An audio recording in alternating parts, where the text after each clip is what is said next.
তো হ্যালো বন্ধুরা, তোমরা সবাই কেমন আছো? আশা করি খুব ভালো আছো। তো এবছর পুজোতে তেমন এনজয় করতে পারিনি, কারণ শরীরটা খুব খারাপ ছিল আর মাম্মারও শরীর খুবই খারাপ ছিল। সেই জন্য দেখো অষ্টমীর দিন একটু মাম্মার শরীরটা ভালো হতো আর নিজেরও শরীরটা ভালো লাগতে একটু বেরিয়েছিলাম বরের সাথে। এই প্যান্ডেলটা প্রথমে গিয়েছিলাম, খুব সুন্দর ছিল। সব প্যান্ডেলে তো আর দাঁড়াতে পারিনি, কারণ প্রচণ্ড ভিড় ছিল আর আমাদের বাড়ি যাওয়ার তাড়া খুবই ছিল। সেই জন্য সব প্যান্ডেলে দাঁড়িয়ে ভিডিও ক্লিপ করা হয়নি। আর সব প্যান্ডেলেই প্রায় সামনের দিকে খুবই ভিড় ছিল আর এটা একটু ফাঁকা ছিল। আর আমার বরই সব ভিডিওগুলো নিয়েছে ঠাকুরের আর সব কিছুর, আমি একটু ঘুরছিলাম, এপাশ ওপাশ দেখছিলাম।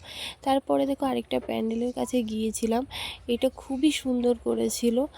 আর সামনেই দেখো বিদ্যাসাগরের একটা মূর্তি রাখা ছিল। আর আমার আউটফিট তো দেখালাম, আর আমার বরের আউটফিট ছিল এটা। তারপর ওখানে একটু ঘোরাঘুরি করলাম, তারপর আবার ভেতরের দিকে গিয়েছিলাম ঠাকুর দেখতে।